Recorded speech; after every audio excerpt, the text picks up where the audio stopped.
अब्दुल्ला, मत जाओ प्लीज़। दखली दरवाजे की तरफ बढ़ते कैसे कदम जंजीर हो गए। वो बेयकीनी से जहाँ कतरा रह गया। चलती फिजाएं एक लम्हे के लिए ठहर गई। तुम वहाँ जाओगे, मसाइल बढ़ेंगे। तुम उन्हें मारोगे, वो तुम्हारी बरादरी के लोगों को मारेंगे। क्या इतना नुकसान काफ़ी नहीं है जितना तुम पहले उठा चुके हो? उसका लहजा गुलोकीर हो। उसके चेहरे पर तफक्कुर के साए थे। वो अब्दुल्ला की पुश्त की तरफ खड़ी थी। वो मुड़ा। हवेली के अहाते में नक्श और निगार वाले दरवाजे के साथ लगकर खड़ी सीनिया हाकिम की आंखों में नमी थी।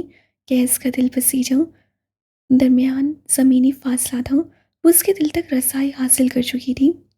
तुम्हें मेरी फिक्र है? वो सीने पर उंगली रखे गया यकीनी सब पूछ रहा था। उसके बाप के मरने के बाद किसी ने उसकी फिक्र नहीं की थी। अगर मैं कहूँ हाँ तो वो झूठ बोल सकती थी। वो बातों को घुमा सकती थी। मगर वो अब्दुल्ला को अपने खानदान के एक और मर्द का कत्ल करते हुए नहीं देख सकती थी। तुमने मुझसे माफ़ी मांगी थी और बदले में मैंने तुमसे मुआहदा किया। वो सीने उतर कर नीचे आई गैस के सामने। आज मैं तुम्हें माफ़ी दूंगी अगर बदले में तुम मुझे वादा दो। बुज़दिली का वादा? वो जैसे सजाया हंसा था। सुलह का वादा। इस वक्त तुम अपना माली नुकसान करवा चुके हो। इस वक्त तुम हमारा नुकसान करवा चुके हो। कैसम का नुकसान करवा चुके हो। कई बार सुलह बेहतर ऑप्शन होती है। कैस चुपचाप उसे देखता रहा। वो अगर उसके चेहरे पर कुछ खोज रहा था तो उसे नाकामी हुई। वो डरी हुई भी थी, मुतफक्किर भी, और कोई एक और तासुर भी था जिसे वो नाम नहीं दे सका। वो छज्जे तले अंधेरे में थी, गैस रोशनी में। ये मशवरा मुझे मेरी पर्सनल एडवाइज़र दे रही है। ये मशवरा तुम्हें वो औरत दे रही है जिसे आज तुमने अपनी जिंदगी के तारीख पहलुओं से मुतारिफ करवाया है। और वो ऐसा क्यों कर रही है? रोशनी में खड़े मर्द ने सवाल किया। क्यों? कोई मर्द मुझे अपने कत्ल और खानदानी दुश्मनी के किस्से सुना रहा था। वो एक भेद है, वक्त आने पे खुलेगा। जवाब तो तुम दे चुके हो, सीनिया मतानत से बोली। फिर वो शेड तले निकलकर उसके सामने आई।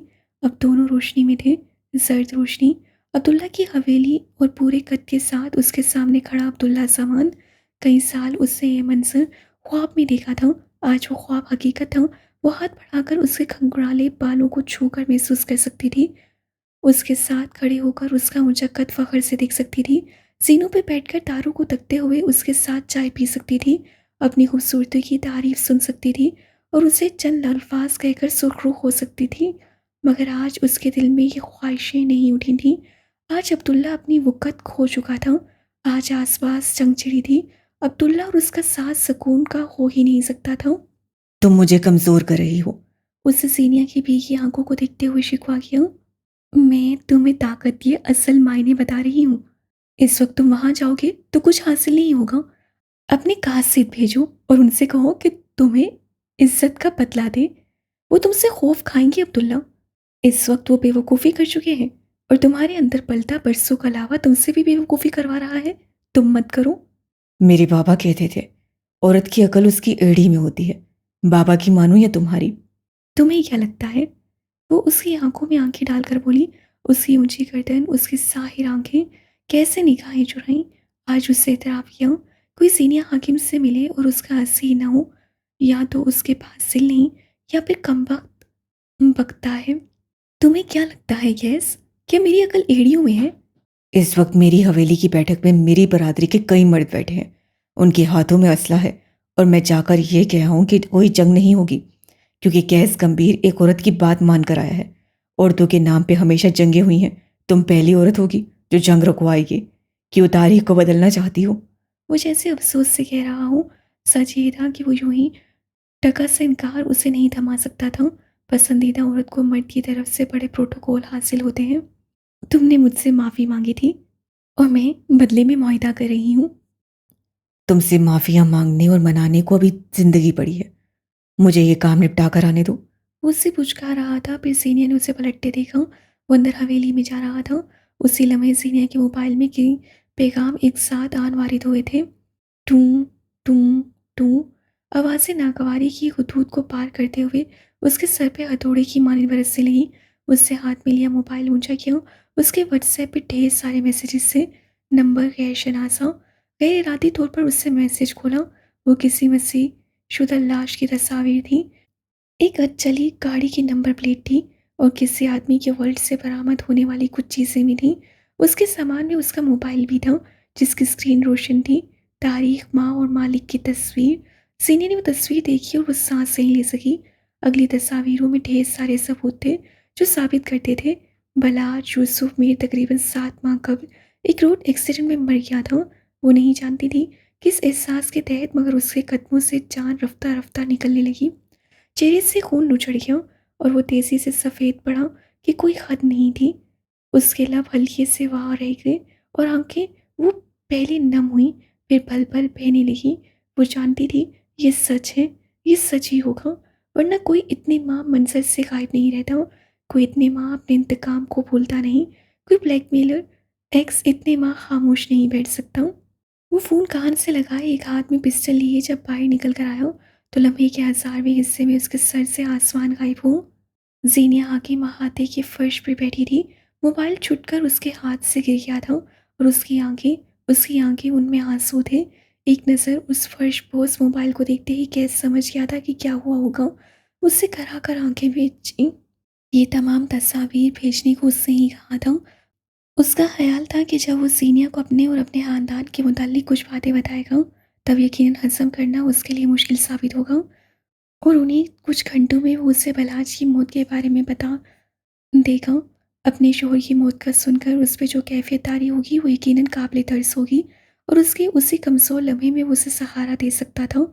औरत भूल जाती है मर्द ने उसे कौन-सी खुशी कब दी, मगर औरत ये याद रखती है कि किस गम में मर्द ने उसे क्या तसल्ली दी, कैसे उसके आँसू पहुँचे और कैसे उसे सीने से लगाया। वो सीनिया हाकिम की ज़िंदगी का वो मर्द बनना चाहता था, जो कमज़ोर लम्हों का मज़बूत सहारा हो, जैसे वो अपने सारे ख़ानदान का सहारा था। जीनिया, क्या तुम ठीक हो? वो पंजों के बल उसके पास बैठा, चेहरे की फ़िक्रमंदी असल थी। प्लीज़ उठो, यहाँ से सब देख रहे हैं। भलाज मर कैसे सकता है? ओ खुदाया! अल्लाह! वो मर कैसे सकता है? वो चेहरा हाथों में छुपाए बुरी तरह रोने लगी थी। उसके रोने की आवाज़ सुनकर मुलाज़िमीन जो कि हॉल में थे, निकल कर बाहर आने लगे थे। उसे इस वक़्त किसी शय का होश नहीं था। ये नाक़ाबिल यकीन था। इतने माह उससे इंतज़ार किया था। वो अपनी माँ, बहन-भाइयों के लिए लौट आए। मैंने ये नहीं चाहा था। मैंने ये नहीं चाहा था। वो मर नहीं सकता। गैस लब भींचे उसे रोते हुए दिख रहा था। वो उसके सामने दूसरी दफ़ा किसी मर्द के लिए रो रही थी और वो बेबस पहले जितना था। ये तय था जीनिया, ये होना था। संभालो खुद को। वो उससे करीब बैठा मध्यम लहजे में बेहद नरमी से कह रहा था। मैं तुम्हारी तकलीफ समझ सकता हूँ, लेकिन हम कुछ फैसलों के आगे बेबस होते हैं। वो उससे नहीं सुन रही थी। उसे नहीं सुनना था। वो बस रो रही थी क्योंकि बलाट सिर्फ उसका शोहर नहीं रहा था, वो उसके अब्बा का फेवरेट भतीजा था। वो अपने ख़ानदान का कमाऊ पूत था, बहनों का सहारा और भाइयों का रोल मॉडल था। वो मरने वाला एक पूरे ख़ानदान को जलाता था। कैस का मोबाइल बज रहा था। उसका इंतज़ार करते हुए लोग शायद कोफ्त का शिकार होने लगे थे। एक जंग थी जो उसके सामने छिड़ी हुई थी और एक तरफ मोहब्बत थी जो तकलीफ़ में थी। चुनाव मुश्किल था, मगर मोहब्बत तो मुश्किलें साथ लाती ही है। गहरी सांस लेते हुए वो उठ खड़ा हुआ, मोबाइल कान से लगाया और दूसरी तरफ कुछ कहा। भाड़ में गए मसाइल, झगड़े और खून रेसी। वो अपनी पसंदीदा औरत को रोते हुए छोड़कर कहीं नहीं जा सकता था। गैरत पे हुर्फ आता है तो आता रहे। खानदान वाले जुरत पे सवाल उठाते हैं तो उठाते रहे। उसके लिए सीनिया हाकिम से ज़्यादा ज़रूरी कुछ नहीं था। जंग रुक गई, सुलह के परचम बुलंद हुए या नहीं, मगर वो घुटनों के बल उस औरत के आगे बैठ चुका था। उसके आंसुओं के आगे वो हार चुका था। वो रोते हुए बहुत कुछ कह रही थी। कैस सुनता रहा। वो अब उसे सहारा देकर अपने साथ ले जा रहा था। करीबन 1 घंटे बाद वो हवेली की छत पे रखे लकड़ी के तख्त पे बैठी थी। पूरे चांद की रोशनी उसके चेहरे पे पड़ रही थी। गीला चेहरा, सुर्ख आंखें और जुकाम सदा नाक। वो मुजस्सिम सोख थी। उसके साथ ज़ारा डार बैठी हुई थी। वो मगरूर डिज़ाइनर आज पहली बार सीनिया को इस सर टूटा बिखरा देख रही थी। वो तो तब भी नहीं रोई थी जब कैस उसे 4 लोगों के दरमियान चोरी का इल्ज़ाम लगाकर कैसम से बर्खास्त किया था। बेहद आहिस्तगी से उससे सीनिया की पीठ थपकी। कई लम्हे बाद कदमों की चाप पे सारा ने मुड़कर देखा। कैस गंभीर उसी तरफ आ रहा था। वो थोड़ी देर पहले ही नीचे गया था। मुलाजिम को गाड़ियों में बिठाया और गार्ड्स की मौयत में उन्हें इस्लामाबाद के लिए रवाना कर दिया। सारा उसे देखते हुए उठकर उसके करीब आई। इसकी हालत तो बहुत ख़राब है सर। इसकी फैमिली को इन्फॉर्म करें। उसका लहजा धीमा था। वो खुद कॉल कर लेगी। फिलहाल हमें यहाँ से जाना होगा। तुम नीचे इंतज़ार करो, मैं इसे लेकर आता हूँ। ज़ारा सा हिलाते हुए चली गई। कोई और वक्त होता तो कैस शायद यूं खुद को ज़ाहिर न करता, मगर अब वो कोई पर्दा नहीं रख रहा था। जीनिया और उसके मुतालिक अगर लोग मफरूज़े कायम कर रहे थे तो वो बहुत जल्द उन्हें हकीकत का रूप देने वाला था। वो छोटे छोटे कदम लेते हुए आया और उससे ज़रा फासले पे आकर बैठा। आखिरी बार वो इस जगह पे अपने बाप के साथ बैठा था। वो जब सामान उसके कंधे पर सर रखे हुए कई बातें कह रहे गए थे। उस रात के बाद से सब बदल गया था। सब नए सिरे से याद आने लगा, उससे सर झटका। मैं 18 साल का था जब मेरे पापा की डेथ हो गई थी। मुझे लगता था ये सिर्फ गम है, लेकिन कुछ अरसे बाद मुझे अंदाज़ा हो गया कि ये सिर्फ गम नहीं था। मैं जिम्मेदारियों से भी भाग रहा था। वो उसके नीम रुख को देखते हल्की आवाज़ में कहने लगा। मैं आर्टिस्ट ज़रूर था, लेकिन मेरा आर्ट करने का तरीका मुख्तलिफ था। इंस्पिरेशन मुझे हमेशा किसी सफ़र से मिलती थी। मेरे ख़ानदान में बहुत कम लोगों को इल्म है। ट्रैवल मेरा शौक था, जिससे अब मेरा भाई जी रहा है। मैं घर की जिम्मेदारियों में पड़कर ट्रैवल से दूर नहीं होना चाहता था, लेकिन ज़िंदगी हमारी नहीं सुनती। मुझे अंदाज़ा हो गया था। खामोशी में सीनिया की सिसकियां थीं जो अर्दाश पैदा करती थीं। चीज़ें मैनेज करना, गम प्रोसेस करना बहुत मुश्किल था, लेकिन एक वक्त आता है जब मान लेना होता है कि जाने वाले अब वापस नहीं आएंगे। ये कबूलियत जितनी जल्दी आ जाए उतना अच्छा होता है। मैंने कबूल कर लिया। फिर मेरे ख्वाब कोई और जीने लगा। मेरे शौक बदल गए, जिम्मेदारियां बढ़ गईं, जिंदगी पलट कर रह गई। जो मिला मैंने उस पर कनात करना सीख लिया। लेकिन जाने वाले वापस नहीं आते। जाने वाले नहीं आते जीनिया। आखिरी बात जैसे तन्बी थी। वो बगैर कुछ कहे अगले कई मिनट रोती रही थी। ये बलाज की मौत का गम नहीं था, यह हज़ारा था जो उसके अजीज़ों का हुआ था। ये बेयकीनी थी और ये अब्दुल्ला था, उसकी वापसी थी जो उसे बेतहाशा रुला रही थी। वो उसके पहलू में बैठा था। उसका सबसे बड़ा ख्वाब सच्चा हो गया था, मगर वो बदल गई थी। उसका दिल पलट गया था। वो उससे महवे कलाम था। फिर वो शुक्रगुजार क्यों नहीं थी?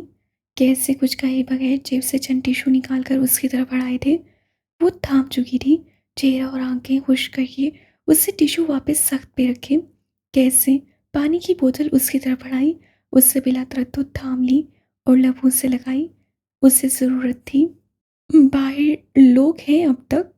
मुतवरम आंखें उठाकर उससे कैसे सवाल किया, उसे सहिला दिया। चेहरा साफ करना है। वो शायद भाप गया था। पानी की दूसरी बोतल उठाकर उसका ढक्कन खोलकर उससे बोतल सीने की तरफ बढ़ाई। वह बोतल से हथेली में पानी भरकर चेहरे पे छींटे मारने लगी। आंसू के निशान गायब हो गए। सफ़ेद चांदनी में उसका धमकता चेहरा सोगवार लगता था। आंखें सुर्ख थीं। मुझे वापस इस्लामाबाद जाना है। वो तख्ते से उठ खड़ी हुई। आवाज़ भारी थी। गैस को देखने से वो कतरा रही थी। क्या हम अभी निकल सकते हैं? तुम्हें तुम्हारे शहर छोड़ दूं, यहाँ से ज़्यादा फासला नहीं होगा। वो उसके साथ खड़ा हुआ नरमी से पूछ रहा था। जीनिया ने आंखें बंद करके खोल ली। क्या क्या था जो दरमियान खाइल था? क्या क्या था जो महज झूठ था? वो क्या बताती, कहाँ से बताती? उन दोनों के दरमियान झूठ की दीवारें बहुत ऊंची थीं। सर झटक कर उससे हल्की आवाज़ से मस्जिद न कहा, मुझे इस्लामाबाद जाना है। छोड़ सकते हो तो छोड़ दो, वरना तुमसे लगी उम्मीदें हमेशा टूटी हैं। कहकर वो आगे बढ़ गई। गैस चंद लम्हे उसे देख जाते हुए देखता रहा। हालांकि मैंने अपनी तरफ से उन्हें जून रखने की सही की है। वो बेआवाज़ बड़बड़ाया। मिस्र का शहर दहब। दहब समंदर के सुहाने मनाजिर के लिए बेहद मशहूर है। उसके अलावा कई म्यूज़ियम, पार्क्स और सियाहती मुकाम ऐसे हैं जो सियाहों की तवज्जो का मरकज़ है। ये दहब के एक इंतहाई खूबसूरत और महंगे होटल के बैंक्वेट का मंजर है, जहाँ कई मुल्की और गैर मुल्की शख्सियात स्टेज पे खड़े उस शख्स के अल्फाज के मुंतज़िर थे। होटल का इंटीरियर सफ़ेद और सब्ज़ रंग के नक्शो निगार का मिक्सचर था। हॉल में अब अंधेरा हो गया था। वाहिद रोशनी वो थी जो स्टेज पर खड़े शख्स पे पड़ती थी। सफ़ेद गोल गले वाली शर्ट के ऊपर हल्के भूरे रंग का ब्लेजर पहने, सफ़ेदी रंग की कार्गो पैंट में मलबूस वो संजीदा चेहरे वाला पब्लिक स्पीकर लोगों के चेहरे पे नसें जमाए हुए था। हाथ में माइक लिए लोगों को देखते हुए वो मुस्कुराया। लोग उसके साथ मुस्कुराए। वो हंस पड़ा तो लोग उसके साथ हंसे, बिला वजह, बेख्तियार। आप सब इतने सीरियस बैठे थे, मुझे लगा जैसे मैं कोई दहशतगर्द हूँ। वो माइक चेहरे के करीब लाते हुए बोला। लोग हंस पड़े। ईजी रहे भाई, वरना मुझे लगेगा मैं कोई तोप चीज़ हूँ और मैं आसमान पे चढ़कर बैठ जाऊंगा। वो अंग्रेज़ी में कह रहा था। उसके हक में लगी स्क्रीन पे अरबी तर्जुमा था। वो स्टेज पे चलते हुए आगे आया, फिर किनारे पे एक टांग लटकाए तो उसी मोड़ के बैठ गया, रिलैक्स और कंफर्टेबल सा। वैसे तो मैं अपने भाई का कोई खास फेवरेट नहीं हूँ। मेरी शक्ल देखते ही उसकी शक्ल पे 12 बज जाते हैं। लेकिन वो मेरे साथ फिल्में देखना बहुत पसंद करता है। हालांकि वो खुद एक वेब सीरीज है, वो भी नाकाम। लोगों के चेहरों पे मुस्कुराहट बिखर गई। मेहदी कह रहा था। उसे मेरी तजवीज़ करदा फिल्में बहुत पसंद हैं। कुछ वक्त पहले हमने एक फ़िल्म देखी थी। उसमें एक आदमी होता है जिसे हर वक्त अपने कंधों पर बोझ सा महसूस होता रहता है। उसके कंधों में बेतहाशा दर्द रहने लगता है। आदमी बेहद परेशान हो जाता है। वो दवाएं खाता है, दर्जनों डॉक्टर्स को दिखाता है, लेकिन बेसुध। उसके कंधों का दर्द बढ़ता ही चला जाता है। बेचैनी और इसराब उसकी ज़िंदगी में बहुत सारी परेशानियां ले आता है। लोग मुनहम्मिक से सुन रहे थे। शीशे के ग्लास चकराने की आवाज़ माहौल में वाहिद अर्दाश था। आदमी उस दर्द से बहुत बेजार होता जाता है, क्योंकि वो सिर्फ उसे नजर आ रहा होता है। उसे महसूस होता है, किसी और को नहीं। ऐसा दर्द इंसान के लिए बेबसी और बेचैनी भर देता है। वो आदमी भी उन्हीं कैफियत का शिकार रहा। एक दिन वो अपने घर में कुछ काम कर रहा था, यकायक उसकी निगाह आईने पर पड़ी। जो उसने देखा वो उसकी सांस रोक गया। वो एक लम्हे के लिए रुका। उसके कंधों पे एक चुड़ैल बैठी थी। हॉल में बैठे तमाम अफराद ने बेख्तियार झुर्झुरी ली थी। मेहदी मुस्कुराया। आप सोचते होंगे, चुड़ैल, व्हाट नॉनसेंस, ये मेहदी गंभीर किस लाइन में चला गया है। लेकिन मैं आपको एक सच बताऊं, हर इंसान के कंधे पे चुड़ैल बैठी है। हर उस इंसान के कंधे पे जिससे बचपन या जवानी में कुछ बुरा तजुर्बा देखा हो। और सबसे घटिया तजुर्बा है चाइल्ड अब्यूज। मेहदी गंभीर ने महसूस किया कि हॉल में कई लोगों की रंगत पाया का वक्त फीकी पड़ी थी। जिन बच्चों ने बचपन में बैड टच या ज्यादती बर्दाश्त की हो, वो उस ट्रॉमा को कभी भूल नहीं पाते। उनके कंधों पे बैठी चुड़ैल सारी जिंदगी अपने पंजे गाड़े वहीं बैठी रहती है, ड्रॉनी, खौफजदा कर देने वाली और शर्म दिलाने वाली। उसकी आंखों में कुछ था, कोई हर्ट होने जैसा। एक बेबसी होती है, एक गुस्सा, एक शर्म। कोई कैसे हमें हमारे जिस्म को छू सकता है, कोई अपनी गंदगी और गलीज निगाहें कैसे हम पे टिका कर रख सकता है, और हमने कुछ किया क्यों नहीं। ये सोच उस बच्चे को बड़े हो जाने के बाद भी आती रहती है। कुछ बच्चे उस वक्त से आगे बढ़ाते हैं, भीड़ का हिस्सा बन जाते हैं, मगर कुछ बच्चे कभी आगे नहीं बढ़ पाते। वो अपनी जिंदगी के उसी तारीख हिस्से में रह रहे होते हैं जहां किसी को उनके जिस्म पर दस्तरस हासिल थी। क्यों थी, ये सवाल इंसान भूल नहीं पाता। हॉल में पिन ड्रॉप साइलेंस था। कई लोग बेचैन हुए थे। कईयों की टांगें इस शराबी कैफियत में चल आईं। कई के हाथ उनकी गर्दन और सीने तक गए। वो चुड़ैल और उसका गलीज लम्स इंसान कभी भूल नहीं पाता। मेहदी अब स्टेज पे खड़ा हुआ था। वो भांप चुका था। कौन कौन नसें चुरा रहा है, उससे चुराने दी। इस वक्त दुनिया में जो जो लोग मुझे सुन और देख रहे हैं, जिसने कई सालों से किसी ऐसी चुड़ैल को अपने कंधों पर बिठा रखा है जो उन्हें डराती रही है, उसे आज खींच कर उतार कर फेंक दें। आप पाक हैं, आप कोरे हैं और साफ हैं। उस गलीज चुड़ैल की आपके कंधों पर कोई जगह नहीं है। जो कुछ भी उस वक्त हुआ, जैसे भी हुआ, उसमें आपका कोई कसूर नहीं था। आप सिर्फ और सिर्फ एक बच्चे थे। गलीज वो था जिसने आपको छुआ, ड्रॉना वो था जिसका लम्स बुरा था। तो फिर किसका कसूर था? मुझ में से कोई तुर्श आवाज़ बुलंद हुई। कोई था जिसके जख्म अब भी ताज़ा थे। उस इंसान का जिसने आपको छुआ। आप झूठ बोल रहे हैं। कसूर उस बच्चे के वालिदैन का था।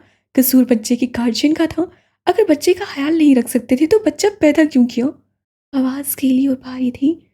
मेरी उस ओर नहीं देख रहा था। ना जाने क्यों वो बस स्टेज के फर्श को देख रहा था। कुछ मामलात ऐसे होते हैं जिन पे बात करना बहुत मुश्किल होता है।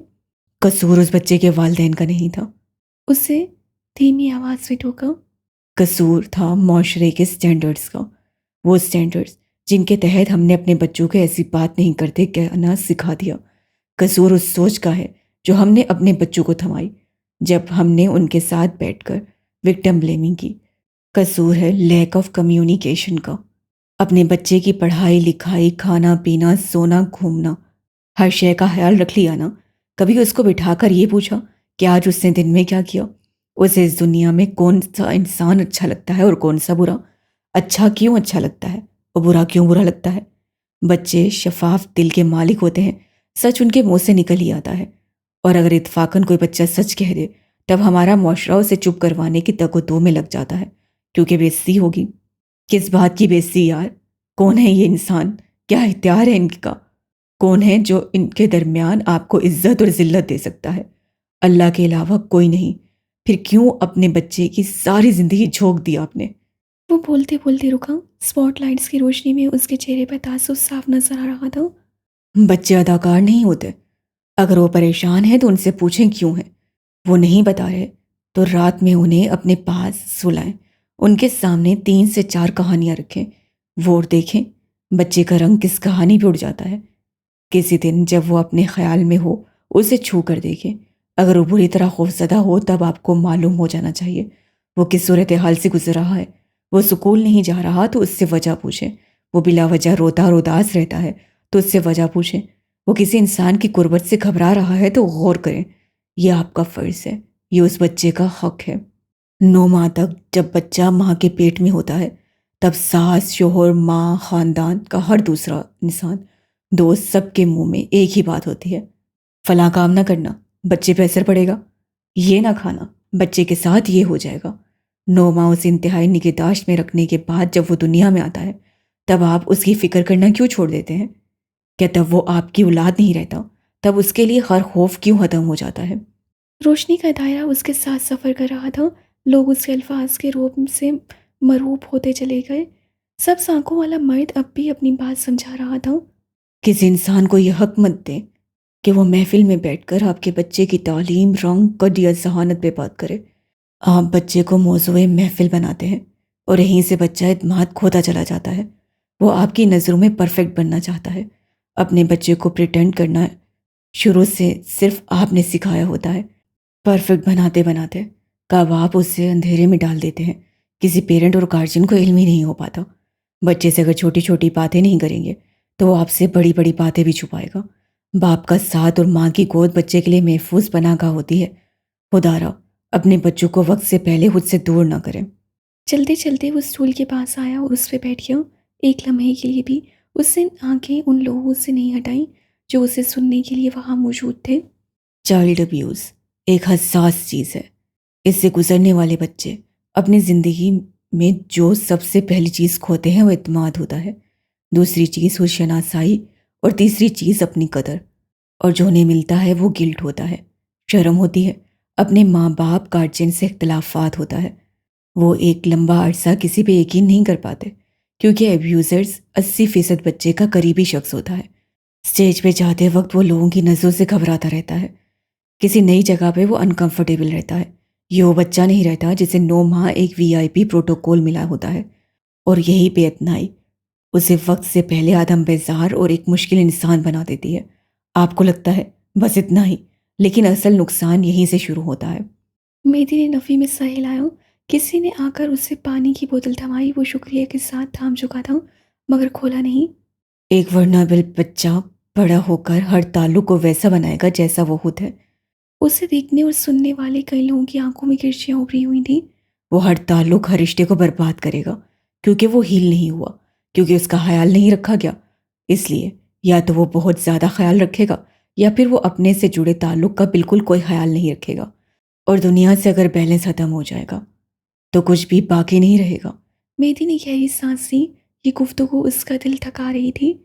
वो गलतियां मत दोहराएं जो आपके वालिदैन से हुई। उस बाप को खुरच कर फेंके जिसने आपसे आपकी ज़िंदगी के कई कीमती साल ले लिए। ज़िंदगी आपको हर दिन नए मौके देती है। हर चढ़ता सूरज आपको बताता है कि अभी वक्त है, अभी आपकी कहानी ख़त्म नहीं हुई। जो अपने लिए नहीं अचीव कर सके वो अपने से जुड़े लोगों से लिया करें।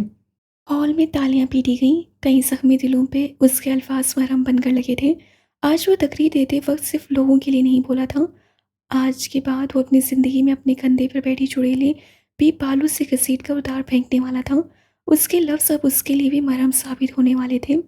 ज़िंदगी आपके सांप जैसे एक्स और ब्रेकअप के किस्से बहुत आगे की चीज़ है। वो मुस्कुराते हुए बोला। तो लोग उसके साथ मुस्कुराए। ज़िंदगी अपनी शुरुआत के नाम। शाम रात में दाखिल हो चुकी थी। गैस गंभीर की स्याह रेंज रोवर तो जलकर खाक हो चुकी थी। इस वक्त वो जिस गाड़ी में था वो सफ़ेद रंग की लैंड क्रूज़र थी। गाड़ी हदीबा चला रही थी। उसके साथ वाली नशिस्त पे सारा बैठी थी। अकबी नशिस्त पे सीनिया और उसके साथ गैस। वो सारा रास्ता पथराई आंखों से बाहर देखती रही थी और गैस उसे वो बेहद फिक्रमंद था। काफ़ी बार रुककर जहाँ हदीबा अपने लिए गैस और सारा के लिए कॉफ़ी लेकर आई थी, वहीं उसने सीनिया को भी ऑफ़र दी थी, जिससे वो सर्द मेहरी से हर बार ठुकराती रही थी। उसके फ़ोन पे कॉल्स आने लगी थी, तो उसने मोबाइल साइलेंट कर दिया। गैस उसे देखता और लब भींच कर रह जाता। वो जानता था अपने शौहर की मौत पे उसे तकलीफ़ होगी, मगर उसकी तकलीफ़ से गैस गंभीर को कितनी तकलीफ़ होगी, ये उसके गुमान में भी नहीं था। उससे मुखातिब करता तो खामोश रहती। कहने को गैस के पास दुरुस्त अल्फाज से ही नहीं। वो एक रात को निकले थे और अब अगली रात चढ़ाई थी। ज़ारा का घर रास्ते में था। उसे छोड़ने के बाद गाड़ी गंभीर महल के बाहर आकर रुकी। गैस के लिए दरवाज़ा खोला गया। वो बाहर निकल आया और दूसरी तरफ से सीने के लिए दरवाज़ा खोला। दरवाजे पे खड़े मुसल्लह अफराद उसकी इस हरकत पे एक लम्हे के लिए साकित रह गए थे। तुम कुछ वक्त मेरे घर चलकर बैठ सकती हो। इस हालत में तुम्हारा हॉस्टल जाना ठीक नहीं। वो उसे बाहर निकल कर आते देखते हुए फिक्रमंद हुआ। तुम्हें मेरी फिक्र करने की ज़रूरत नहीं है, और इस घर से मेरा हर ताल्लुक तोड़ने वाले सिर्फ तुम हो। तुम मुझे मेरी एक गलती के लिए माफ़ नहीं कर सकती। मैं उस वक्त गुस्से में था यार। वो झुंझलाया। सीनिया ने कर्ब से उसे देखा। काश वो जानता होता उसे सीनिया हाकिम पे ये दर्द कब किस बेदर्दी से बन दिए थे। काश वो उससे कुछ बता सकती। मैं तुम्हें कभी माफ़ नहीं करूँगी। कैसा खामोश रहा। वो ऊंची अनाएं रखती थी, वो जानता था, लेकिन एक दिन उसकी अनाओं की दीवारें टूट कर गिरेंगी। उसे यकीन था। उससे एक नज़र ड्राइविंग सीट पर बैठी हदीबा को देखा, फिर दरवाज़ा खोले खड़े दरबानों को मैडम को हॉस्टल छोड़कर आओ। हुक्म सुनाया। मैं खुद जा सकती हूँ, पैर सलामत है मेरे। अंदाज काटदार था। रात हो गई है, ये तुम्हें छोड़ आएंगे। वो बात से हुआ। गाड़ी से अपना बैग निकालते हुए वो मुड़ी और जख्मी नजरों से उसे देखा। मुझे तुम्हारी इनायत की ज़रूरत नहीं है गैस, वो कहकर आगे बढ़ गई। गैस से कर आकर आंखें मीची। वो उससे माफ़ी मांग चुका था, आदत के बरखिलाफ। क्या वो अब उसके पीछे भी जाए? और अगले लम्हे गंभीर महल के ऊंचे सतूनों ने हैरत से मुंह में उंगलियां दाब लीं, जब उन्होंने अपने से ज़्यादा मजबूत सतून को अपनी जगह और मुकाम से हिलते फिर एक औरत के पीछे जाते देखा। उनके कंधों पे महल का बोझ ना होता तो सतून यकीनन सदमे से ज़मीन बोस हुए होते। मैं तुम्हारे साथ चलता हूँ। वो छोटे छोटे कदम उठाता उसके हम कदम हुआ। ऊंचे और आलीशान घरों की जलती हुई बत्तियां, ठंडी हवा और लहलहाते दरख्तों के दरमियान उस सुरमाई सड़क पर कदम धरते वो दोनों खामोश थे। तुम्हें मेरे साथ आने की जरूरत नहीं है। खामोशी टूटी। पहली बार तो नहीं आया। चमकिए से उन दोनों के सेहन पे वो याद ताज़ा हुई, जब वो डरी सहमी लड़की के साथ इसी गली में उसके साथ कदम उठाता रहा था। वो उस वक्त भी खुद को उसका मुहाफिज समझता था, और आज भी बदला तो कुछ नहीं था। हाँ, सवाए सीनिया हाकिम के दिल के, शायद गैस गंभीर के दिल के। तुम्हें किसी भी चीज़ की ज़रूरत हो, कुछ भी परेशान करे, जस्ट कॉल मी। मैं नहीं करूँगी। अगर तुम्हें याद हो, ये पहली कॉल नहीं होगी। गैस जताकर बोला। सीनिया की आंखों में जख्मीपन बढ़ गया।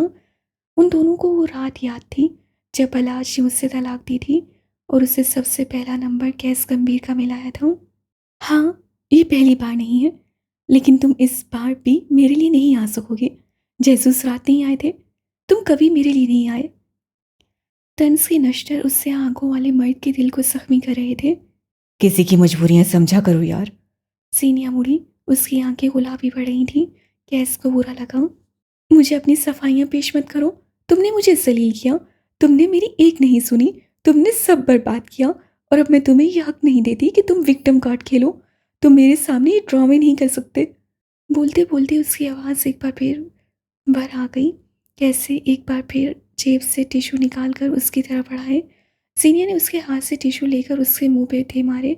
कैसे आंखें बंद कर ली। चेहरे के तासुरात में कोई दरार नहीं आई। जेब तक दबाई, चंद और टिश्यू निकाल कर उसकी तरफ बढ़ाए। सीनिया ने दोबारा टिश्यू उसी गुस्से से उसके मुंह पर दे मारे।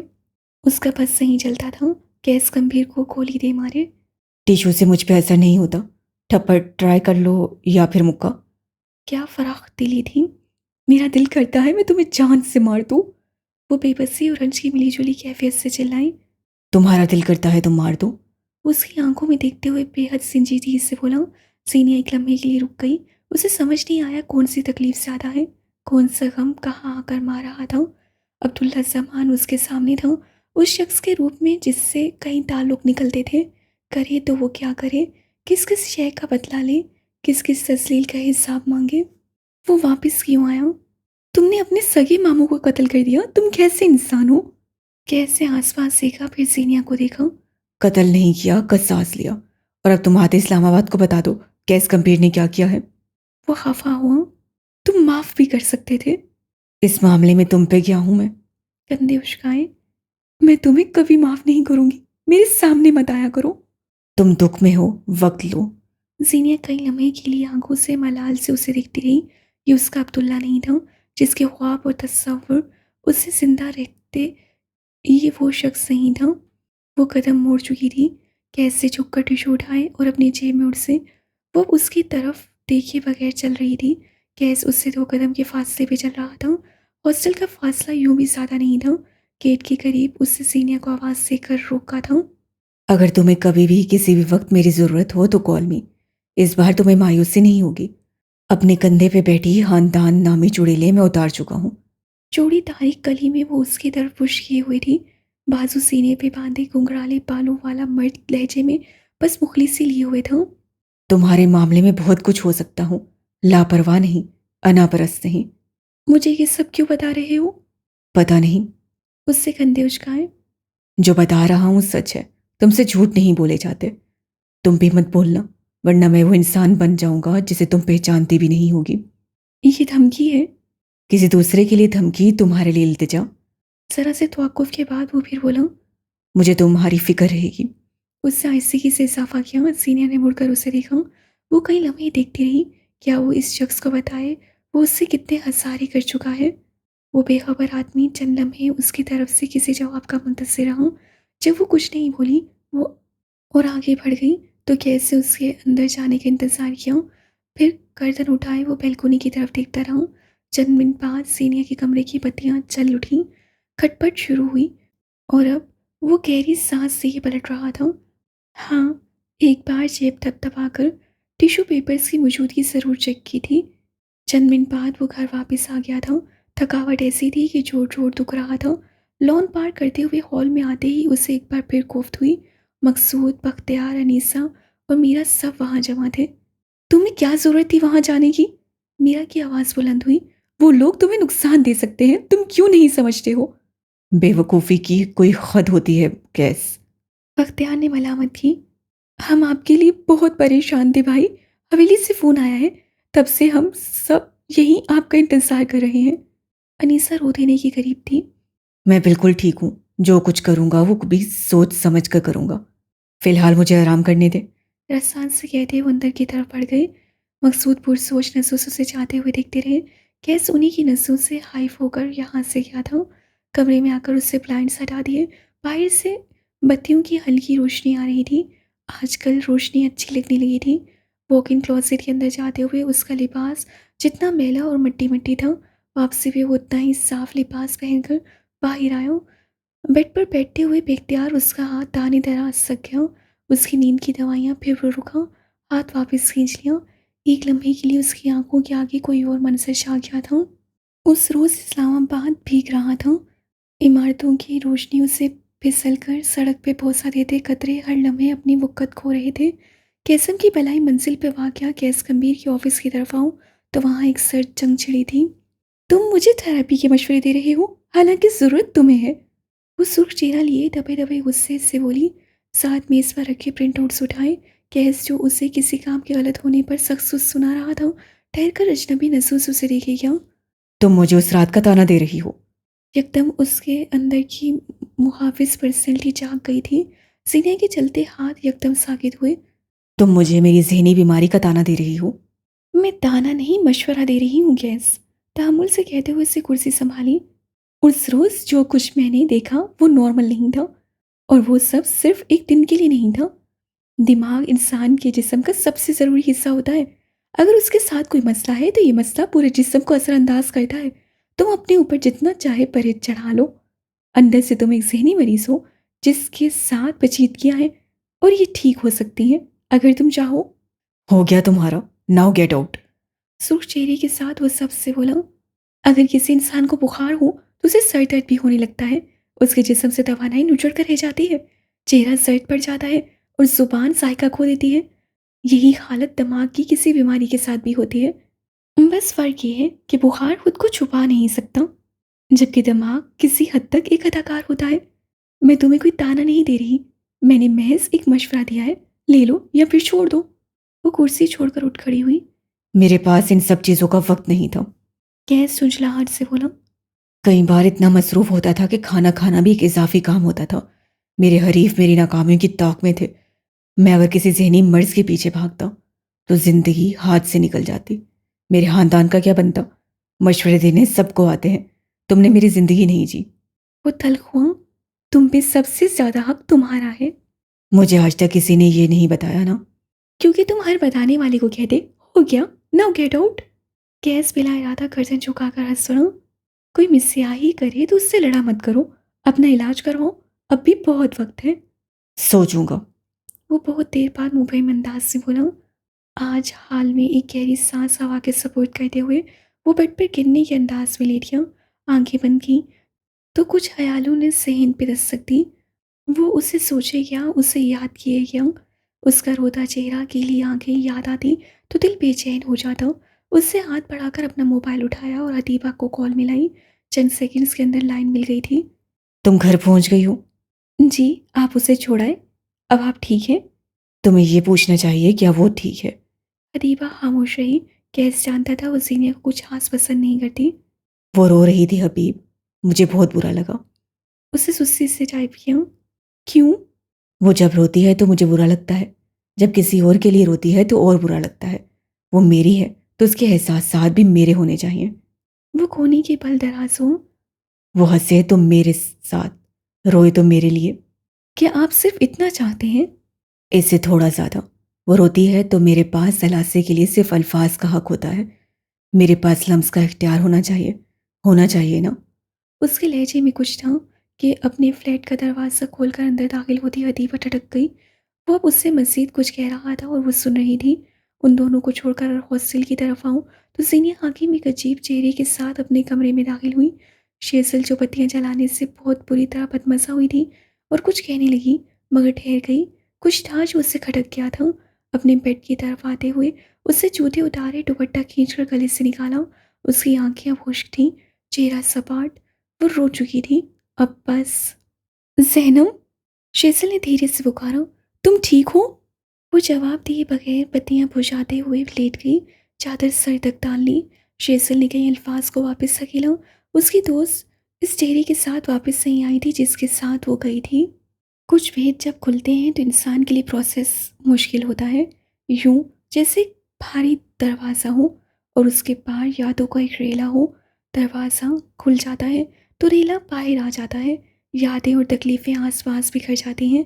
इंसान उन यादों, तकलीफ़ों और बेहद चुभने वाली नुकीली हारदार कहानियों को ज़हन से निकाल ही नहीं पाता। सीनिया हाकिम के लिए भी वो दरवाज़ा खुल गया था। वो बाप जिसके पार अब्दुल्ला ज़मान की यादें थीं। हॉस्टल के कमरे में अपने बिस्तर पे बैठे हुए उसकी आंखें किसी गहराई नुक्ते पे जमी थीं। शेज़ल उसके मुंह से निकलते लफ्ज़ तो सुन चुकी थी, मगर उनको प्रोसेस करना वल्लाह वो इस ज़िंदगी में नहीं कर सकती थी। तुम्हारा मंगेतर Abdullah. Oh my God, Abdullah कैसे? वो चेहरे पे हाथ रख के बेयकीनी से पीछे को हुई। मैं उसे जानती हूँ, उसका माजी बुरा था और उसके मंगेतर, वो तो उसके पूरे खानदान से नफरत करता था। ओ मेरे खुदाया, ये क्या? हैरत, ताज्जुब, बेहद छोटे अल्फाज से। और पहलाज, वो कैसे मर गया? और अगर वो मर गया था तो कैस को कैसे इल्म हुआ? क्योंकि कैस ने उसे मारा है। जीनिया धीरे से बोली, आवाज़ में ऐसा मलाल था कि हद नहीं। शेज़ल भूत चमका रह गई। तुम्हें कैसे पता? उसे अपनी आवाज़ कहीं दूर से आती महसूस हुई।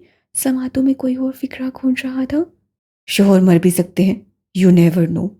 कड़ियाँ मिलाओ शेज़ल, भलाज की मौत की तारीफ वही है जिस साथ कैस ने मुझे कुछ माजरती टेक्स्ट भेजे थे। उस तारीख को मेरा एक एग्ज़ाम था, इसलिए मुझे याद है। अगली सुबह उससे मुझसे कुछ कहना चाहा और बराक ने उसे रोक दिया था। मुझसे मुआसरत करते वक्त उससे भलाज वाला मामला ही क्यों मुंतहिब किया? और इतने मजबूत सबूत कोई कैसे ला सकता है? मुझे नहीं पता ये कत्ल है या हादसा, लेकिन उसी ने किया है। अब्दुल्ला ये कर सकता है। वो सपाट अंदाज में कह रही थी। शेज़ल के दिल में यकदम खतरे के अलार्म बजने लगे। उसका दिल सुकड़ कर फैला था। वो लब काटने लगी थी। तुम्हें क्या लगता है उसने ऐसा क्यों किया होगा? जीने ने अजीब से चेहरे के साथ गर्दन नफी में हिलाई। मुझे नहीं पता, मुझे कुछ नहीं पता। मैं दुनिया की सबसे बेवकूफ़ औरत हूँ। वो इतना अरसा मेरे करीब रहा और इतना अरसा मेरी आंखों के सामने था वो। मैं उसे नहीं समझ पाई। मैं अब्दुल्ला को कैसे नहीं पहचान सकी? शेज़ल ने उसके हाथ पे अपना हाथ रखा। इस लड़की के लिए जो तकलीफ़ दिल में उठती थी वो असली थी। मुझे कुछ समझ नहीं आ रहा Zeenia, it's messed up. Zeenia खामोश रही। उसके पास कहने को कुछ नहीं था। उसके हाथ खाली थे। दिल, शल और ज़िंदगी। ज़िंदगी ने उसके साथ बेहद घटिया खेल खेला था, जिसमें कोई भी दाँव ज़ीनिया के हक में नहीं लग गया था। यादों के उस बाब के खुलने पे इंसान का सबसे पहला रद्द-ए-अमल फ़रार होता है। इस बात से बेखबर ये फ़रार हर दफ़ा मुमकिन नहीं होती। वो पूरे 3 दिन घर से बाहर नहीं निकली थी। ना किसी की कॉल उठाई, ना किसी से कोई बात की। उस कमरे के पार हकीकत अज्जा की तरह मुँह खोले खड़ी थी। ज़ीनिया उसका नवाला बनने से डरती थी। वो हर आहट से खौफज़दा थी, हर इंसान से ख़ाइफ़। शाम का पिछला पहर था। नक्सक से तैयार शेसल सिम्पसन कमरे में दाखिल हुई तो आज उसके साथ 2 और लड़कियां भी थीं। पराग और उसकी शादी के दिन करीब आ गए थे। यहाँ से अपना सामान शिफ्ट करवा रही थी। दरवाज़ा खोलते ही उसकी नज़र सामने अलमारी खोले खड़ी सीनिया पे पड़ी। उसके साथ खड़ी 2 लड़कियां भी चौंक गईं। वो मदहोश अंदाज में सामान बैग में भर रही थी। मोबाइल हाथ में था। वो नॉर्मल नहीं लगती थी। मैं अपने बाप के घर आना चाहती हूँ, तो इसमें मसला क्या है बशर? क्या मैं घर नहीं आ सकती? उसकी आवाज़ ज़रूरत से ज़्यादा बुलंद थी। मैं बस ये पूछ रहा हूँ कि तुम ठीक तो हो? अभी कुछ दिन पहले ही तुम यहाँ आई थी और तुम्हारे टेस्ट भी थे। बलाज के घर वालों ने तुम्हें कुछ कहा है क्या? यहाँ वो ठहर गई। शेसल ने दोनों लड़कियों को खड़े खड़े रवाना कर दिया। वो अपने दोस्त की कमज़ोर लम्हे का गवाह किसी और को नहीं बना सकती थी। अंदर फर्श पे बैठी सीने की आंखें दूर कहीं खला में थीं। वो अब बलाज की कुछ नहीं लगती थी और ना वो इस दुनिया में रहा था। लेकिन जो हज़ारा उसका हुआ था, उसका कोई मोल नहीं था। उन्होंने कुछ नहीं कहा। काफ़ी देर बाद वो मध्यम लहजे में बोली, मेरी तबीयत बहुत ख़राब है। मुझे घर याद आ रहा है। वो बात दिक्कत आंसू पे बन बांधे हुए थी। चेहरा गुलाबी पड़ गया था। मैं लेने आ जाता हूँ। बताओ कब आऊँ? तुम कैसे जा सकती हो? तुम्हारे टेस्ट हो रहे हैं। शेसल बुलंद आवाज़ से बोली ताकि बशर तक आवाज़ जाए। सीनिया मजीद कुछ कहती कि शेसल ने उसके हाथ से फ़ोन ले लिया। बशर साहब, इसका दिमाग उलट गया है। फ़ोन कान से लगाते उससे पहला जुमला यही कहा था, इसके टेस्ट हो रहे हैं और ये यहाँ से बस भाग रही है। मैं इसे समझाती हूँ, आप फिक्र न करें। एक तो मजीद कहकर उससे फ़ोन रखा और सीनिया की तरफ मतवज्जा हुई। वो ज़मीन पे बैठी थी। आंखों तले हल्के मिलकजा लिबास, खंडर चेहरा। ये वो सीनिया हाकिम नहीं थी जिसे शेसल जानती थी। तुम क्या कर रही हो सीनिया? अपने काम से काम रखो। तुम होती कौन हो मेरे मामलात में आने वाली? सीनिया एकदम पूरी कुव्वत से चीखी। हाथ में पकड़ा परफ्यूम दीवार पे दे मारा। शेसल ने सब किया। मेरी बात समझने की कोशिश करो, हम कोई हल निकाल लेंगे। तुम अपने काम से काम रखो, मेरी परवाह करने की ज़रूरत नहीं। जीनिया एक बार फिर चीखी और मेकअप किट उठाकर फर्श पे फेंकी। शेज़ल अपनी जगह से उठी और कांच की बोतल उठाकर ज़मीन पे दे मारी।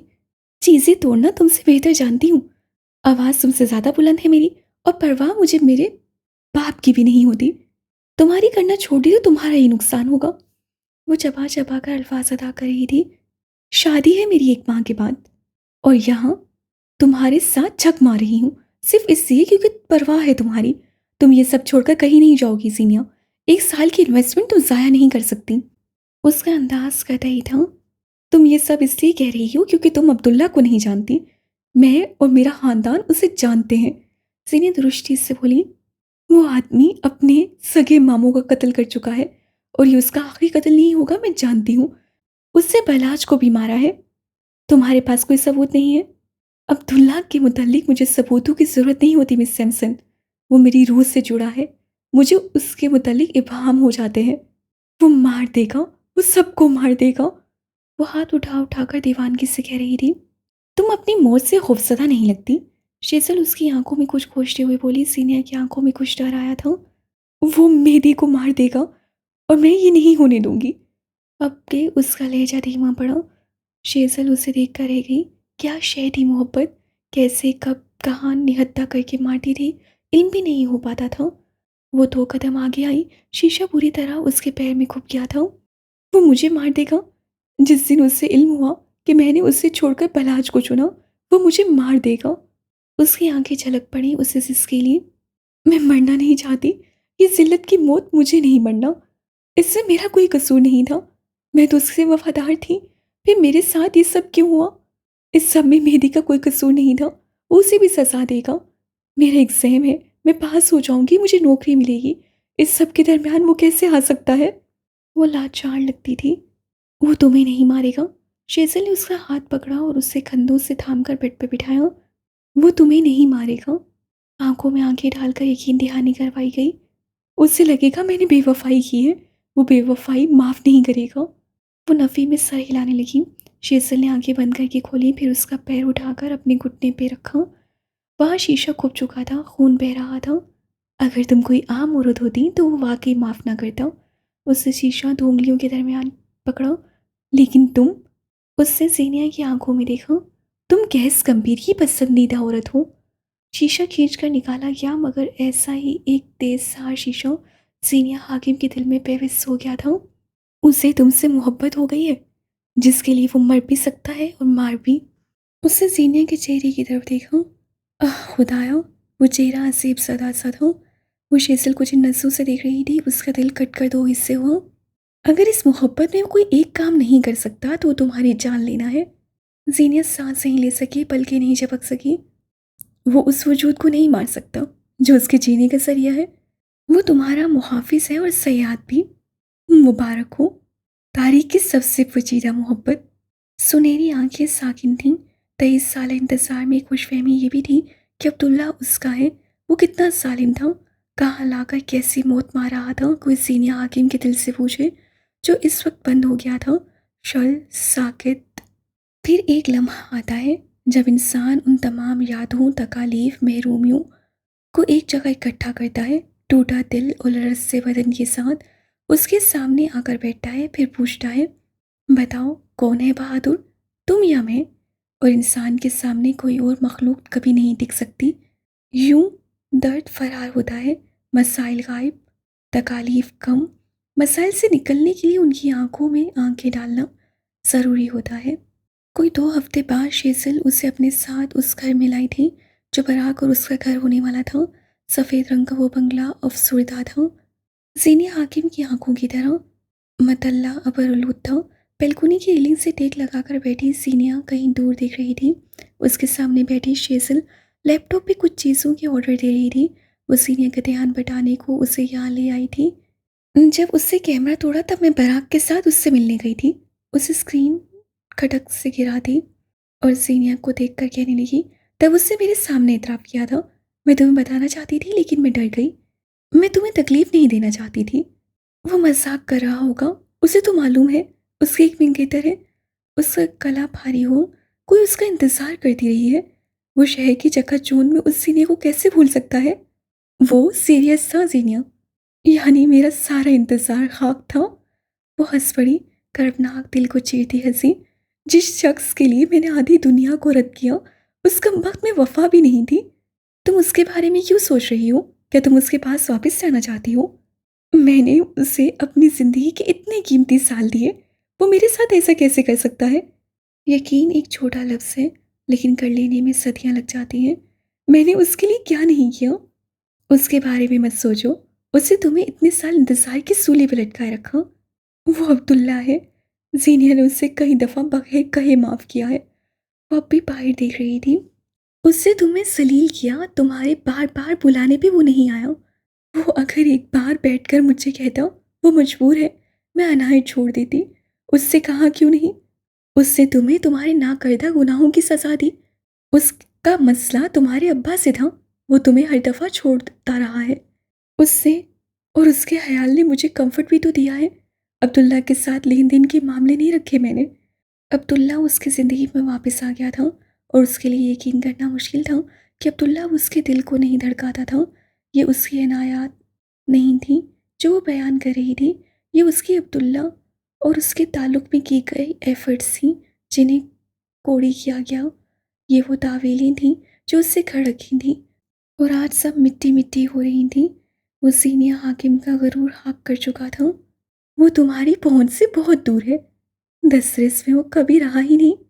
उससे तुमसे बेवफाई की है फॉर गॉड सेक। और यहाँ वो रो पड़ी बेख्तियार बेबसी से। चंद लम्हों में उसका रोना हिचकियों में बदल गया। वो छोटे बच्चों की तरह बुलंद आवाज़ में रो रही थी, चेहरा हाथों में छुपाए दर्द से, चुभन से और मलाल से। अब्दुल्ला के तमाम गुनाहों के लिए मैंने जस्टिफिकेशंस रखी थी, बस उसकी बेवफाई के लिए नहीं। मुझे वो अच्छा या बुरा नहीं लगता था। अब्दुल्ला मुझे मेरा लगता था, मगर वो मेरा नहीं है, वो मेरा नहीं था। मैंने खुद को ज़ाया कर दिया। ये मैंने क्या कर दिया? कई दिन बाद वो रोई थी। अब्दुल्ला उसे ज़िंदगी में नहीं चाहिए था, मगर वो कई साल उसके वफा के सहारे जीती रही थी। वो यकदम दुनिया का सबसे बेवफा मर्द निकल आया था। वो अपनी माजी के सयां पे रो रही थी। क्या नहीं दिया मैंने उसे? जब दुनिया उसके खिलाफ बोलती थी, मैं अब्दुल्ला के हक में बोलती थी। जब लोग कहते थे वो मेरा नहीं है, तब मैं झगड़ती थी। वो मेरा महान था।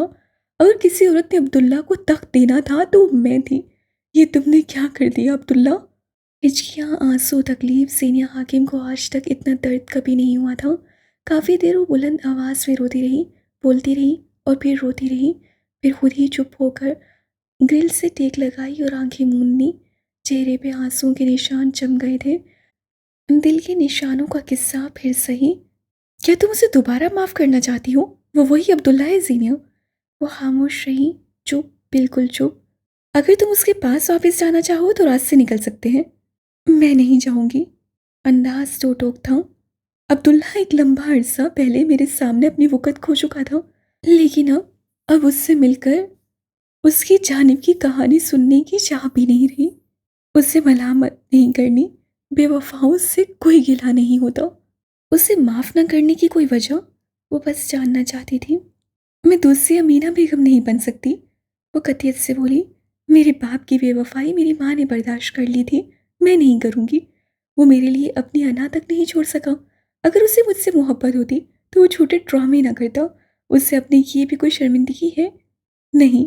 400 लोगों के दरमियान मुझे जलील करके, अपने मंगेतर का सच छुपाकर वो किसी लड़की की ज़िंदगी में दाखिल हो रहा है। ये वो अब्दुल्ला नहीं है जिसका मैंने इंतज़ार किया था। ये कोई और है। मैंने उससे कई कॉल्स की थी, लेकिन वो मेरे लिए नहीं आया। अब अगर वो आया है तो अपने लिए। अब्दुल्ला के पास मेरी वापसी मुमकिन नहीं रही। अब्बा की बेवफाई ने अम्मा और अब्बा दोनों को डैमेज किया, और उन्होंने हमें। दुनिया में अब मज़ीद किसी सीनियर हाकिम की गुंजाइश नहीं। और मेरी, उसके बारे में क्या सोचा है तुमने? इस जिक्र पे वो एक लम्हे के लिए ठहर गई। आंखों की पुतलियां एक नुक्ते पे साकिन हुई। दिल का हंसा नए सिरे से ताज़ा हुआ। कई लम्ह पल वो कुछ कह ही ना सकी। उससे मुझसे कहा था, अगर भाई और सीनियर हाकिम में से किसी को चुनना पड़े तो वो भाई को चुनेगा।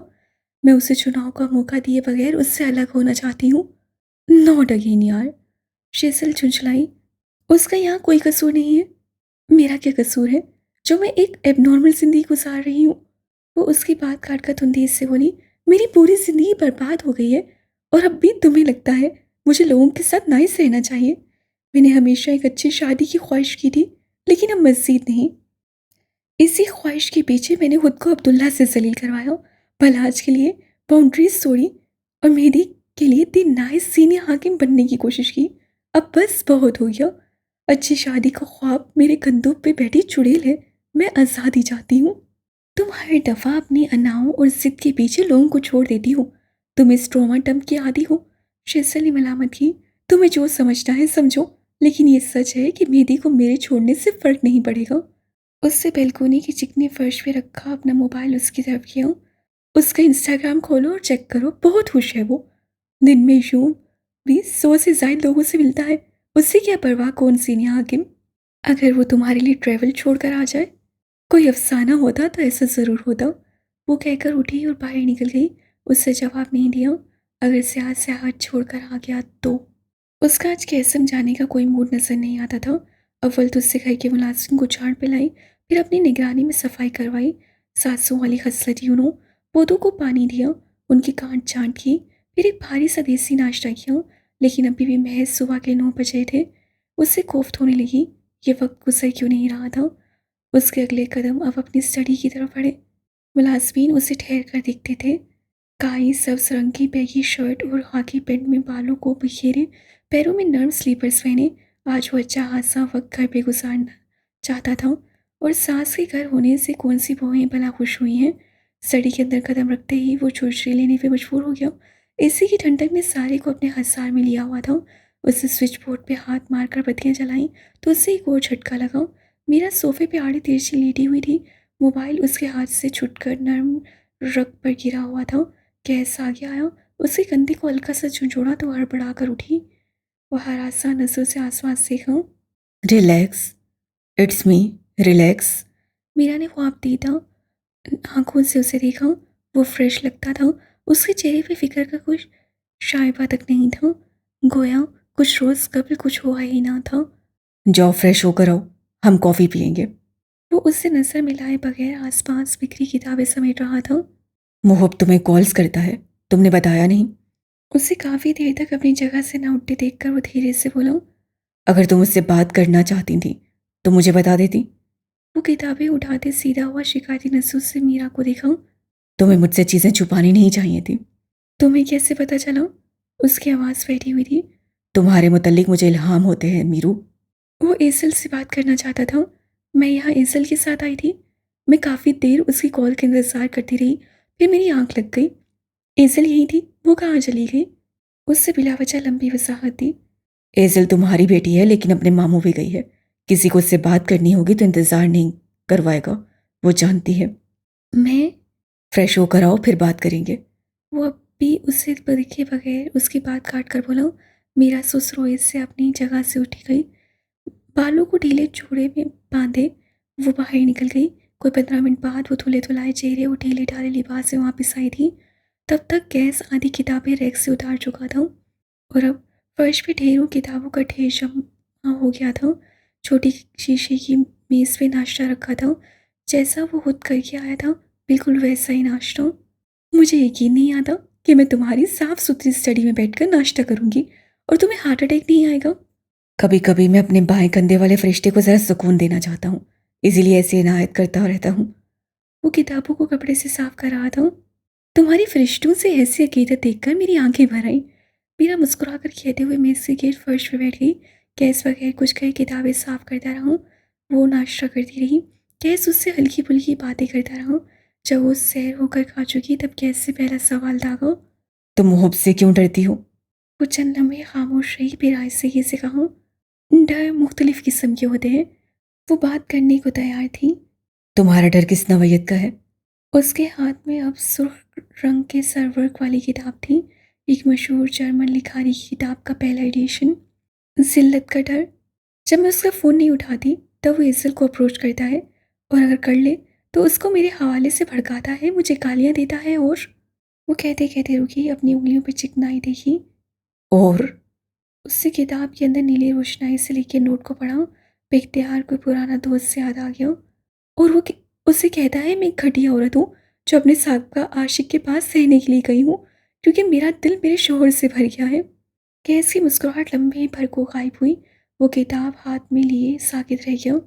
जब दो लोग अलग होते हैं तो ताल्लुक से इज्जत और शर्म भी अलग हो जाती है।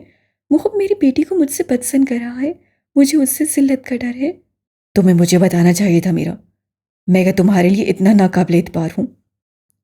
तुम मसरूफ थे गैस, कोई तुम्हारी जिंदगी में आ गया है। मैं तुम पे बोझ नहीं बनना चाहती। गैस से किताब नीचे रखती हुए पूरी तरह मीरा की तरफ मुतवज्जो हो। मैं मसरूफ़ नहीं, डिस्टर्ब था। मुझसे मामलात नहीं संभाले जा रहे। मामलात या मोहब्बत? घुटने सीने से लगाए, थोड़ी भी टिकाए, दिलचस्पी से पूछा गया। कैसे बेबसी से शाने उचकाए। बाखुदा, मैंने ऐसी ढीठ औरत आज तक नहीं देखी। इतनी बार माफ़ी मांग चुका हूँ लेकिन वो टस से मस नहीं होती। कहते हैं मशवरा उससे लेना चाहिए जो किसी काम में बहुत कामयाब रहा हो या फिर बिल्कुल नाकाम। तुम तो दोनों कैटेगरीज में नहीं आती। तुम खुद कौन सा रिलेशनशिप में हो? सिचुएशनशिप के बारे में तो बता ही सकती हूँ। वह खफा हुई। उसी पर मुलाजिम ट्रे में दो भाप उड़ाते मंगले हाथ अंदर आया। गैस के सामने चाय और कॉफ़ी मीरा के आगे रखी। वो पलट गया तो मीरा ने ताज्जुब से गैस को देखा। तुम चाय कब से पीने लगे हो? तुम्हें तो जहर लगती थी। अब अच्छी लगती है। क्योंकि उससे अच्छी लगती है। वो तुर्की व तुर्की बोली। गैस मुबहिम सा मुस्कुराया लेकिन कहा कुछ नहीं। जिससे मोहब्बत करो उसके लिए वो आदत ना अपनाओ जो उसे पसंद हो, बल्कि वो आदतें ख़त्म करो जो उसे नापसंद हो। किताबों के ढेर के दरमियान इल्म और अदब की चार दीवारी के गिर्द मीरा सरवर कम्बीर ने कुछ ऐसे अल्फाज कहे थे कि रैक की किताबों को अफ़सोस हो, उन लफ्ज़ों की जगह तो उनके पन्नों में थी। तुमने बताया नहीं वो कैसी लड़की है?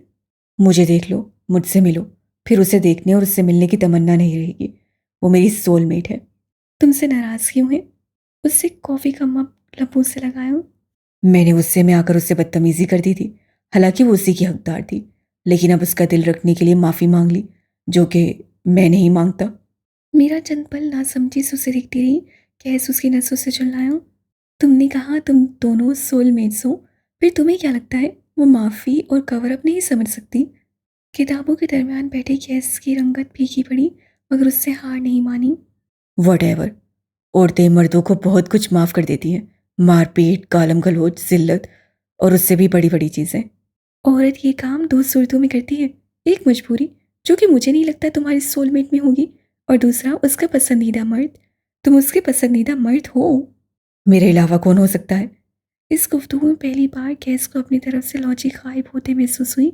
वो ऐसे वकील की मानिंद था जो अदालत में आते ही दलाइल भूल गया था। अगर मैं नहीं भी हूं तो फर्क नहीं पड़ता। वो मेरी पसंदीदा औरत है और बात यहाँ खत्म। वो हाइफ हो रहा था। किसी ख्याल, किसी गुफ्तगू में भी वो सीनिया को उससे फासले पे नहीं देखना चाहता था। मुहब भी यही समझता था। मैं उसकी पसंदीदा औरत हूँ तो बात खत्म। उससे मेरे लिए कई हरबे इस्तेमाल किए, मुझे ब्लैकमेल किया। शादी के शुरुआती महीने वो मुझे पे चाकते लुटाता रहा। लेकिन मर्द शॉर्ट टेम्पर होते हैं, जल्द हौसला खो देते हैं। वो भी फ्रस्ट्रेशन का शिकार हो गया, और मर्द के पास फ्रस्ट्रेशन उतारने का सबसे महबूब तरीका मार होती है। वो तंसिया मुस्कुराई। मैं मोहब नहीं हूं, मैं उसे मार नहीं सकता। वो बेचैन हुआ। शायद तुम्हारे पास अपनी फ्रस्ट्रेशन उतारने का कोई और तरीका हो। मीरा ने केस के चेहरे पे वाज़ा बेकली देखी। अगर वो तुम्हारी सोलमेट है तो उससे रियायत की उम्मीद मत रखना। मर्द हमेशा कहता है मोहब्बत तो मासूम औरत से होती है। मैं बताऊं वैसा क्यों कहता है? वो मेज़ पे कोनियाँ रखे आगे को ही। मासूम औरत काबू में जल्द आ जाती है। मर्द हाकिम है। वो हाकिम रहना चाहता है। अपनी टक्कर की औरत से मोहब्बत हो सकती है, उससे एक नाकाम मोहब्बत। वो पीछे हुई। चाय कॉफ़ी ठंडी पड़ चुकी थी। कुछ था जो गैस के दिल में घुप गया था, और वो उसे निकाल नहीं सकता था। क्या कोई तरीका है जिससे मैं फ्रस्ट्रेट ना हूं, या कुछ ऐसा जिससे मैं उसकी इनफरादी हैसियत तस्लीम कर लूं? मुझे ट्रेजिक एंडिंग से खौफ आता है। मीरा अपनी जगह से उठी और उसके साथ आकर बैठी। दोनों ने एक साथ रैक से टेक लगा ली। दोनों की नज़रें सामने वाली दीवार पे जम गई। वो दीवार जिस पे दोनों के पूरे बचपन की कहानी नशर हो रही थी। वो दोनों एक घोंसले के परिंदे थे। वो मेरी से नफ़रत करता था क्योंकि वो अपनी माँ से मोहब्बत करता था। मीरा मुख्तलिफ थी। वो अपनी माँ से इतनी नफ़रत करती थी जितनी गंभीर ख़ानदान का कोई और फ़र्द। औरतें पीस मेकर होती हैं अब्दुल्ला। सारी ज़िंदगी उन्होंने ढेर सारे ख्वाब देखे होते हैं, मगर उन तमाम ख्वाबों में एक ख्वाब को तरजीह हासिल होती है, अच्छी शादी। वो धीरे धीरे कह रही थी, अगर उसे पसंदीदा मर्द ना मिले भी तो वो एडजस्ट कर जाती है, इज्जत और दरगुजर की वाफर मकदार के साथ। औरत की छठी हिस्स बहुत तेज होती है। तुम उसके साथ खेल खेलना बंद करो। जो हो वही बनकर सामने जाओ। मुंह से नहीं, अमल से उसे बावर करवाओ, वो तुम्हें माफ कर देगी। उससे पहले भी किया होगा, है ना? कैस को याद आया वो उसे चोरी का इल्ज़ाम लगाकर निकाल चुका था, मगर वापस उसके पास जाते हुए उससे दिल से अपनी गलती दुरुस्त की थी, और सीनिया हाकिम उसे माफ़ कर चुकी थी। उसे ट्रिगर करना छोड़ दो, वरना अपनी इज्जत उसके दिल में खो दोगे। और जिस मर्द की औरत इज्जत नहीं करती वो उसके साथ नहीं रहती। कैसे खामोशी से रह की टेक छोड़ी। इस कमरे में उससे दुनिया के नाम पर लिखारियों की किताबें जमा की थी। उसे उन किताबों में लिखे इक़्तिसाबात अब सबर थे। फिर एक सीनियर हाकिम, वो एक औरत क्या शय थी जिसे वो खुद से नहीं समझ सका। मीरा भी सीधी हो बैठी और एक कपड़ा उठाकर उसके साथ किताबें साफ करवाने लगी। वो खामोशी से किताबें साफ करते हुए कई बार उन्हें खोल कर देख लेता था। कोई नोट, कोई तारीख, कोई इंसान, उसे बहुत कुछ याद आ जाता। यूं ही एक किताब के औराक पलटते एक हाइलाइटेड सदर पे वो थम गया। वहाँ बेहद साफ वाज़ह लिखा था, शाह लतीफ़ लिखते हैं, औरत इश्क की उस्ताद है। वो कई लम्हे उस सदर को देखता रहा, कभी मीरा को, कभी उस सदर को। फजर को कज़ा हुए कई सातें बीत चुकी थीं। रात भर बारिश बरसती रही थी। अक्टूबर नवंबर में इस्लामाबाद यूं ही आसमान के आंसुओं से भीगा रहता था। गली में स्ट्रीट पोल्स की मध्यम रोशनी थी। दरख्त धुलकर साफ हो चुके थे। सुरमाए सड़कों पे पानी जमा था। उसी पानी के बिखरे हुए प्याले में किसी दराजकद मर्द का अक्स बन रहा था। वो गीले पत्थर उठाता और उन्हें बैल्कोनी की तरफ फेंकता। उसके हक में उसकी स्याह गाड़ी खड़ी थी, जिसके ड्राइवर को वो घर रवाना कर चुका था। उसके चेहरे पे थकावट वासिया थी, मगर खुशी भी। उसकी आंख ग्रिल से लगते पत्थरों की आवाज़ से खुली थी। वो अभी अभी सोने के लिए लेटी थी। आजकल उसकी रातें यूं ही शब ख्वाबी का शिकार थीं। पैरों में स्लीपर्स डाले वो बैल्कोनी की तरफ चली आई। गीली ग्रिल पे हाथ रखकर नीचे देखा तो उसकी रीढ़ की हड्डी तक सनसनाहट दौड़ गई। ये यह ग्रिल नहीं थी, ये सामने खड़ा मर्द था, जिसके हाथ में छोटे छोटे पत्थर थे। सीनिया को देखकर वो मुस्कुराया तो वो नहीं मुस्कुराई। गहरे सब्ज रंग की घुटनों तक आती शर्ट के साथ सफ़ेद रंग के घेरदार ट्राउज़र वाली लड़की मेहदी गंभीर को वो सुकून दे रही थी जो उसे मिस्र, अर्दान, मराकेश तक नहीं दे सके थे। वो उसके लिए दुनिया छोड़ कर आया था। एक स्याह किसी के लिए इससे बड़ी कुर्बानी नहीं दे सकता था। मैंने आपको मिस किया सरकार। उसकी आवाज़ वीरान गली में गूंजी। जीनिया बस उसे देखती रही। वो वाकई उसके सामने था। क्या वाकई?